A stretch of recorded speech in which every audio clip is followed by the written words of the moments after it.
I just lost my flip-flop. Hey y'all, it's Allie. I think I am on the rise from my horrible, I'm still coughing like crazy, but like I think I'm getting better, which is good because I am so tired of being sick. I wasn't planning on filming today actually, and I have like ink all over my fingers. Did I get ink on my face?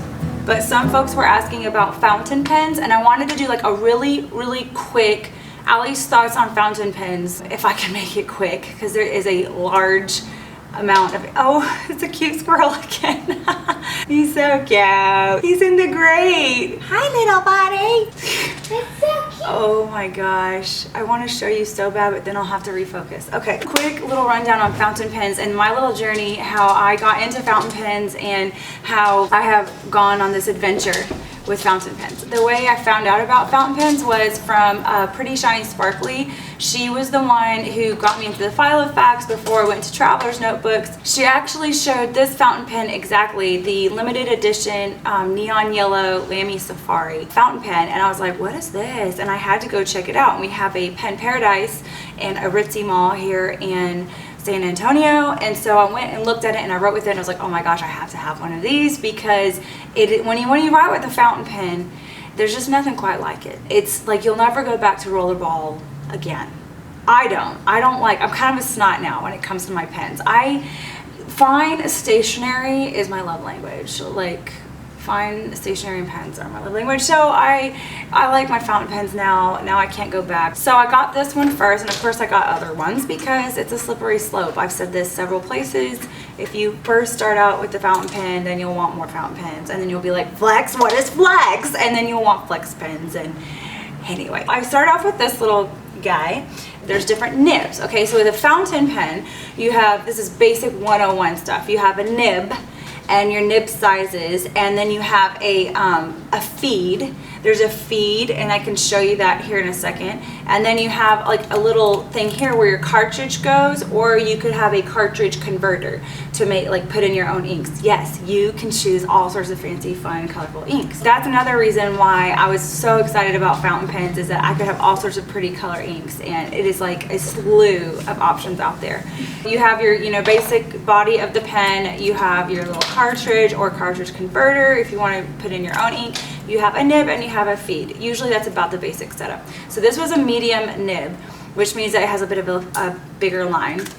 And then I also had gotten a extra fine nib, which is a thinner line when you're writing. And then I got, in the neon coral color, I got a fine. And this one's probably my favorite. For some reason, the fine and the medium look about the same. That's okay, I put different colors and I use these for different things. So that was when I first started, was with the Lamy Safari. These are like the workhorse pens of the fountain pen world, in my experience. I haven't had any other kinds of pens. I've heard of TWSBI, which I really would like the little baby mini TWSBI to go in my my little wallet that goes around with me, but I have not gotten the funds to do that, and that's kind of an indulging thing. I can't splurge like that right now. TWSBI I've heard really good things about, but this was like a good starter fountain pen, was the Lamy Safari. This is plastic. I like the way that this feels. I like the lighter pen. Some people like a heavier weighted pen, but if you're new to fountain pens, if you have a pen place, try out the Lamy Safari, or the other one, which I cannot remember. I think it's Lamy something. I'll have to remember. I'll put it in a text somewhere when I figure it out, but I should have been prepared. Again, I wasn't planning on filming today. First started out. Well, then I started learning about flex, because I am really big, again, stationery is like, oh, I love it. I got this whole thing that I wanted to write letters to people. I was kind of done with like greeting cards, and I was just gonna write letters. So I bought this like really beautiful laid paper, like vintage style paper. I got the wax seals, I got the wax, I did the whole deal, because that's how I was gonna write people for their birthday and for Valentine's and love letters and whatever. So I bought these pens and the paper. Really what inspired me was Pride and Prejudice, I think it was. Was it Pride and Prejudice? No. Yeah, it was the Pride and Prejudice, when they were sending letters to each other with the wax seals, and it would like open up, and I was like, I want to send letters like that. Obviously you can't send letters like just like that. You have to put them in an envelope first. Anyway, that's what I wanted to do. So it's getting sunny and I know I'm like probably glowing right now. Ugh, hold on. I hope it doesn't do this to me the whole time. You know how I am. I just need to probably invest in studio lighting, probably. That's probably what I do. I used to have one, but then I sold it because I didn't do studio work anymore. Then I heard about this like flex pens, and I'm like, it's kind of like calligraphy writing. It's not quite calligraphy, but it's like you have variations in your line when you're writing a letter. And that's like my favorite ever. Pardon me while I adjust my bra. So I started reading about flex pens, and there's several different flex pens. Now this is where, in my opinion, I had no success at all with the Noodler's brand flex pens. There are my friends, I have great success with them. I don't know what it is about me. I just like, they don't work for me. In fact, this pen is like bent because I was so mad at it railroading. I have anger issues sometimes, and I just like was like, and I literally bent it because it was so bad. I hate railroading. Railroading, what that means, when the tines, you know, you have these two tines, and when they flex, right, they're flexing to get the ink, and the ink's flowing in between, and it doesn't flow in between. It flows on the sides, and it looks like a railroad. That's what railroading means, and it's not like flexing and pulling, and it has a lot to do with your ink consistency too. Like, I know that. I'm not, like, I tried that, but just nothing was working for this little creeper pen. It's a creep. The creeper pen was a creep to me, and it's 14 bucks. Maybe I should buy another one and try it out again. But you have to do a lot of dinking around with it to try to, you know, figure out how to work. This did not work for me. I tried the Conrad. Did not work for me. I don't like it. I found this awesome guy, Pierre. Pierre, you're amazing. Really, if you really want a good flex pen, go get yourself a vintage Waterman with a number, I think it's a number 2 gold. Oh my gosh, they're expensive. They're like $400, some of them. Sometimes you can get one that you can like take to a nib master, and you could get the nibs fixed. I don't have the money for that. So this is the next best thing so far. It is basically a dip nib. It's a dip nib, and it is uber flexy. Dip pens, you dip in ink and you do calligraphy stuff with them. So he's made his own little cartridge thing for a dip nib, but the problem with this one is that it'll rust. You have to clean it every single time that you use it. You have to clean it. And the other thing too is I haven't quite figured out how to make it flow nicely without railroading. Like, it doesn't railroad near as much as the Noodler's ones, but it will also just pull out a blob of ink, which I have not figured that out. And so I probably just need to mess with it a little bit more, because this can give you like huge variation in your lines when you're writing. However, my favorite pen in the entire universe right now, and I did totally save up for it. It is expensive. It was like $144 or $140, something like that. It's my Pilot Falcon. I watch YouTubes over and over and over again about this pen and other pens, and I chose the Pilot Falcon soft fine nib. It is a pure gold nib, and it's very flexy. The pure gold, of course, makes it's a lot harder, so you're not, but you can spring your time, so you have to be careful. Like, I don't let anybody else write with this pen. I'm sorry. Like, I don't care.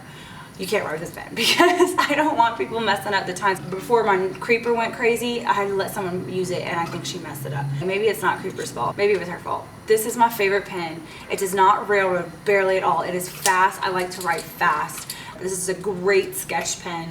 Really awesome sketch pen.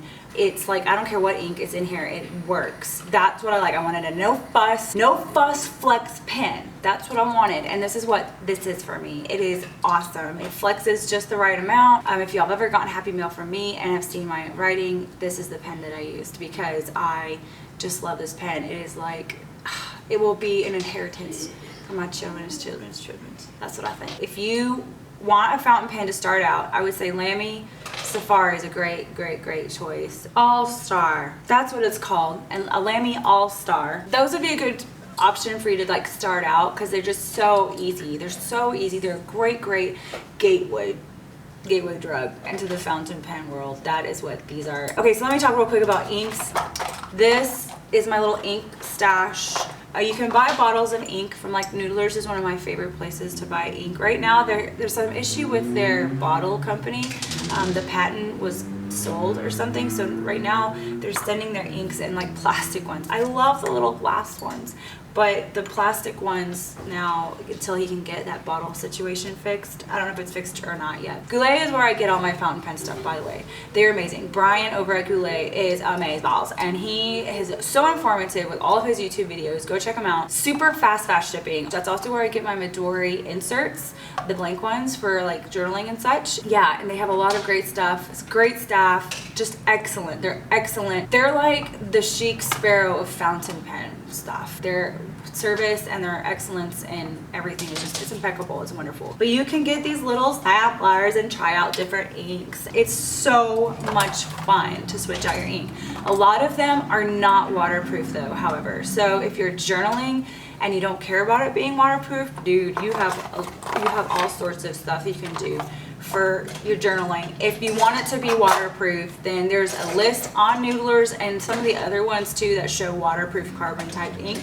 I use Lexington Gray for journaling because it's one of my favorite colors in the world and it's bulletproof. And then you have like this syringe. It looks so like druggy, right?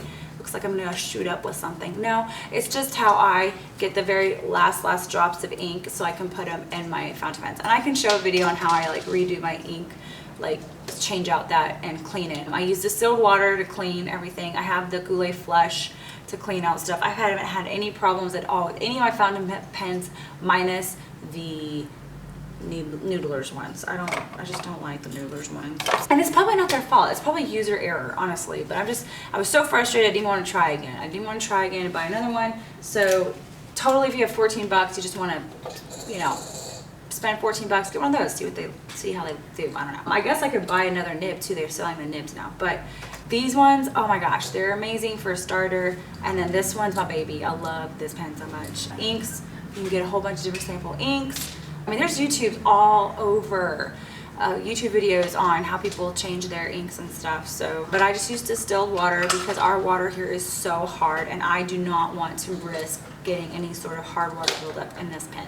So I use distilled water to clean it. Another reason why I love fountain pens is that it's so much easier for you to write with them. When you're writing with the roller ball, like you're dealing with the friction against the actual ball and the paper, and it actually can cause a lot of fatigue on your hand as you're writing. So like if you have a fountain pen, that's one of the first things that I noticed of how easy it was to write with. It's not effortless, but I find that I can write so much longer. Like I can write pages of letters instead of, you know, just like one letter. I'm like, oh my gosh. That is another awesome reason to want to own a fountain pen other than just having all the fun colors. I hope that video was helpful. Hope it wasn't too long. Thank you for watching. If you have any questions at all, please let me know. And I hope you have a very Merry Christmas. Bye. So, because I'm just weird like that.